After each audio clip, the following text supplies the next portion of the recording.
Okay, well here it is, final reveal. The Roberts Rambler.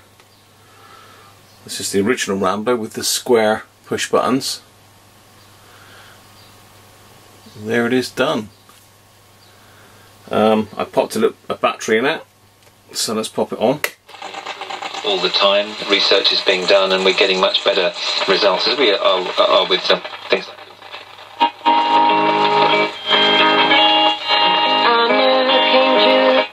plans in order to help them deal. Picking up plenty of stations on medium wave. Long wave is only one really, that's Radio 4. £1,000 to a man selling investment in a betting website. The man didn't own the betting website and ran off. But that's the lights, unfortunately, if I turn. Another £600,000 was also put down as a deposit on a healthcare company. Chris Bateman wanted to buy it, but the deal fell through and half that money was lost. So that makes nearly £1 million lost, I work out. So was that the great... There we go. So, as I say, the front's had a polish up as well.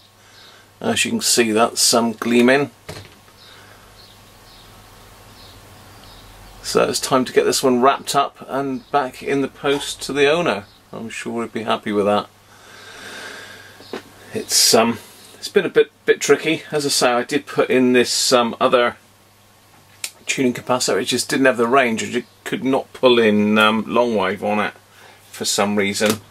I think it only goes up to 200, whereas the one for these goes up to 270 picofarads. So anyway, that's all done. If you like that, please give me a thumbs up. Don't forget to like it, and also I welcome any comments. Please subscribe and check out my website and my Patreon page. Thanks for now.